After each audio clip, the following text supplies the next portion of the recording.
Bonsoir et bienvenue dans le monde de demain. Le dernier kilomètre, l'étape la plus courte mais aussi la plus coûteuse, livrer un colis en milieu urbain représenterait 30 à 40% du coût total de la chaîne logistique et serait à l'origine de 25% des émissions de gaz à effet de serre, des enjeux économiques, logistiques et environnementaux que les entreprises genevoises investissent pour limiter les impacts et apporter des solutions plus durables. Alors comment les secteurs du transport et de la logistique urbaine innovent et dans quels objectifs?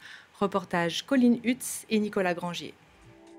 La notion du dernier kilomètre est l'un des enjeux d'avenir en logistique urbaine. C'est aussi l'un des maillons faibles dans l'efficacité de cette chaîne de livraison. Et désormais, il doit se faire en diminuant l'impact environnemental.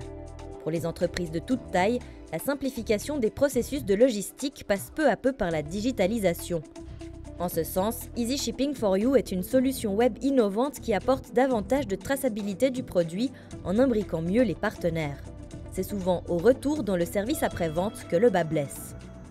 On se rend compte que les retours marchandises, c'est ce qui est le plus compliqué si vous voulez à gérer. Parce que cette marchandise qui est soit cassée, soit on n'en veut plus, soit elle ne correspond pas à ce que vous vouliez, il faut la retourner. À qui on la retourne? Au fournisseur. Mais les sites internet, souvent, ils ont commandé en Chine ou autre. Donc, qu'est-ce qu'on fait? Est-ce qu'il faut retourner la marchandise en Chine ou dans le pays émetteur? Donc voilà, ça, c'est des vrais défis pour demain. Alors, on peut y répondre grâce à notre solution parce qu'on a le pays d'origine et on facilite ce travail-là. Il faut imaginer qu'avec notre solution, la déclaration en douane, ce qui est quelque chose de compliqué, qui prenait une demi-heure, prend 15 secondes. Et puis derrière, on élimine aussi le papier. Donc, on contribue également à l'impact, à cette diminution de l'impact carbone dans toute cette chaîne parce que le papier, on tente à le diminuer. Et plus on va aller dans ce sens-là, plus on sera digital. Ce monitoring de la gestion des marchandises en temps réel constitue un atout incontestable pour le marketing, la production ou la vente en ligne.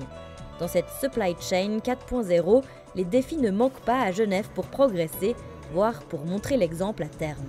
Les défis sont là. Ce qui est génial, c'est que on peut progresser, il y a une marge de progression énorme, il y a de la place pour tout le monde, donc chacun y va de ses initiatives aujourd'hui. Il va falloir coordonner un peu plus tout ça, effectivement, mais on le sent, il y a une volonté stratégique, il y a une volonté des villes d'aller là, et je pense que c'est un défi pour toute la Suisse. Si on doit le faire, c'est ici, et on doit le faire bien, et montrer que c'est réplicable ailleurs. Genève est peut-être un peu en manque de maturité, même si on croit que. On a pu faire 3 jours de travail en immersion totale avec Lausanne, et on a vu à quel point ils étaient matures et à quel point ils étaient prêts à recevoir la logistique urbaine faite avec des vélos cargo ou autres, et également les automates à colis. Selon Pierre-Dominique Hall, les boîtes à colis offriraient des avantages insoupçonnés. Ces boîtes à colis sont vues comme une restriction de la Poste, alors que ce n'est pas du tout ça. C'est vraiment un service complémentaire qu'on met entre les mains des concitoyens pour qu'ils puissent jouer avec cet outil-là. Mais ce n'est pas encore là. Les automatismes n'existent pas. Il faut les créer. Il y a tout un travail pédagogique à faire là autour. Alors, le dernier kilomètre aujourd'hui, il est fait par des camions. Demain, il sera fait par des vélos cargo. Au moment de remettre le colis au client final, se pose la question du moyen d'acheminement, par poste, dépôt ou livraison. Par rapport aux camionnettes motorisées, les vélos à assistance électrique se feraient une place de choix. On pense aux vélos cargo avec chariot et aux cycles dotés d'accessoires sur mesure, tels que des box ou sacoches. La société Milo, lancée au début du Covid, a bien compris l'atout des vélos électriques de 25 et 45 km/h. Aujourd'hui, on voit que de plus en plus de monde remplace leur manière de voyager par un vélo électrique. Et aujourd'hui, un vélo électrique, ce n'est pas seulement un vélo avec une batterie et un moteur. Si ça remplace la voiture, il faut vraiment offrir une solution qui est nouvelle et qui répond à ce besoin. Le feedback des clients, leurs commentaires, leurs soucis, leurs souhaits, on les entend tous les jours. Et c'est ce qu'on a fait depuis 1 an. Donc déjà, l'année passée, on avait construit nos vélos par rapport à ce qu'on avait entendu les 2 dernières années. Et là, on a réussi à prendre en compte tout le feedback qu'on a reçu pour créer aujourd'hui les vélos qui répondent justement en plus à du cargo, à plus de sécurité, beaucoup de projets pour les années à venir. En remontant les besoins des usagers, Milo tente d'apporter des réponses personnalisées sur plusieurs plans. Réponse numéro 1, sécuritaire, parce qu'à partir du moment où on vous met dans le trafic avec les voitures, il faut que vous soyez protégé comme une voiture et pas comme un vélo traditionnel qui allait juste sur le bord de la route.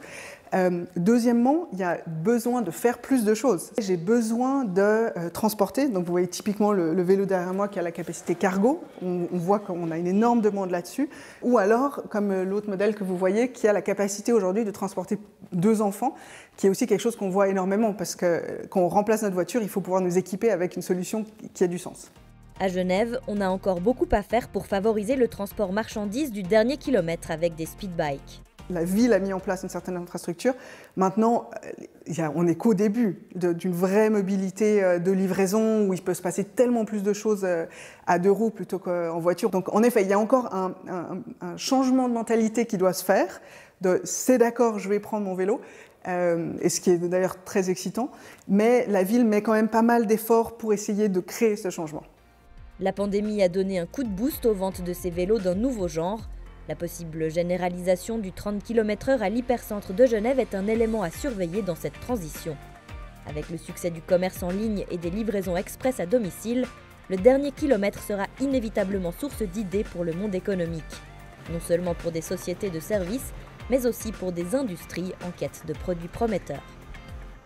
Denis Berdaud, bonsoir. Bonsoir. Vous êtes directeur général des transports publics genevois, les TPG. Alors, quelle solution pour ce fameux dernier kilomètre? Alors, il y a une solution en particulier qui est intéressante, ça n'est pas la seule, c'est le transport à la demande. Très concrètement, ça veut dire qu'en heure de pointe, on maintient le service des bus de taille standard qui fonctionnent à l'horaire selon des lignes définies.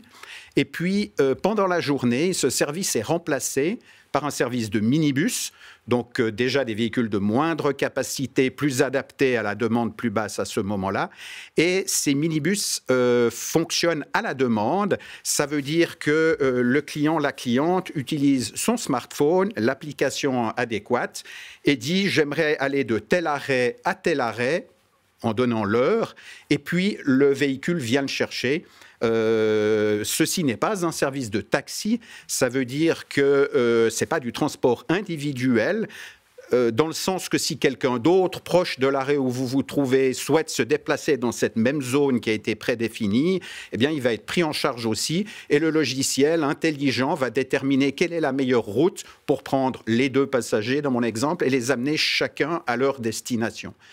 Alors, vous croyez beaucoup aussi au développement des véhicules autonomes et vous menez plusieurs tests assez ambitieux. Est-ce que vous pouvez nous en dire plus ? Volontiers. Je dirais que ce que nous faisons en termes de véhicules autonomes, c'est un peu l'étape d'après du projet test dont on vient de parler, qui a lieu, je ne l'ai pas précisé, dans la Champagne, dans cette région-là. Eh bien, nous menons un autre projet, encore une fois, avec un degré d'ambition et d'innovation supplémentaire, sur le site hospitalier de Belle-Idée. Nous testons actuellement et nous pourrons dans quelques semaines offrir ce service à la population. Un service un peu du même type, ça veut dire transport à la demande, où que vous soyez sur le site hospitalier et où que vous vouliez aller sur ce même site, vous pouvez, avec votre smartphone et l'application adéquate, commander le véhicule qui vient vous chercher. L'innovation supplémentaire, c'est qu'il n'y a pas de conducteur ou de conductrice dans ce véhicule, qui est un véhicule autonome. Nous faisons cela parce que nous croyons que la mobilité autonome va se développer. Certainement pas au rythme très rapide que certains nous avaient annoncé, mais elle va venir. Et donc l'idée est que les TPG soient acteurs et pas spectateurs de ce développement. Alors justement, la mobilité est un axe majeur du changement climatique. Quelles sont les grandes actions prises par les TPG et pour quels objectifs ? Alors effectivement, l'objectif, il est assez clair. Il est à la fois fixé par le plan climat cantonal qui a annoncé à horizon 2030 des objectifs importants. Je cite simplement 2 chiffres, moins 40% de trafic individuel motorisé ou moins 60% de gaz à effet de serre. On a d'une part ce plan climat cantonal et on a d'autre part la stratégie d'entreprise que nous avons développée, qui s'appelle CAP 2030 et qui, à ce même horizon, définit ce que vont devenir les TPG.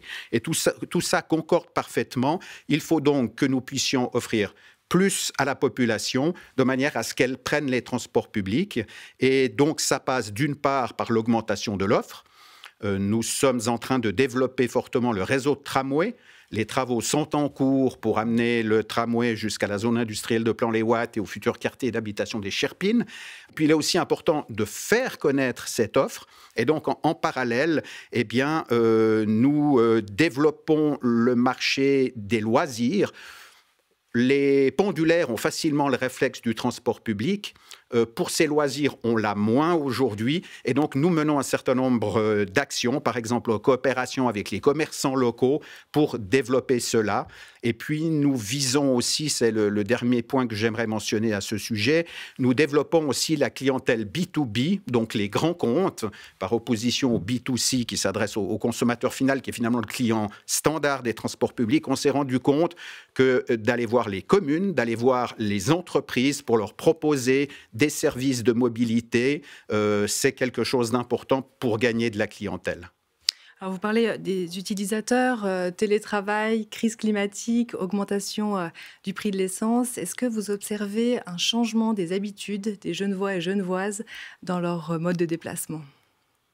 Des changements, oui. Des changements radicaux, non. Je développe. Alors peut-être rappeler qu'au pire de la crise sanitaire, c'est-à-dire au printemps 2020, nous avions perdu 85% de la clientèle, il nous en restait donc 15%. Donc c'était un changement radical. Aujourd'hui, les choses ont bien changé. Nous sommes aujourd'hui entre 90 et 95% de fréquentation. Donc les habitants de la région qui avaient quitté les transports publics, mais en particulier pendant le semi-confinement, c'est assez logique, ont repris leurs habitudes. En quelques mots, la ville du futur, vous l'imaginez comment ? La ville du futur au TPG, nous la voyons comme une ville pacifiée, une ville où il fait bon vivre, c'est-à-dire où les embouteillages sont fortement réduits, où la pollution sonore, je crois que c'est un point extrêmement important de nos jours, où la pollution gazeuse, évidemment, sont fortement réduites. Et pour cela, il n'y a pas de doute, le transport public est une partie importante de la solution. Denis Berdaud, merci beaucoup. Merci à vous. Merci à vous de nous avoir suivis et on se retrouve tout prochainement sur L'Aimant Bleu.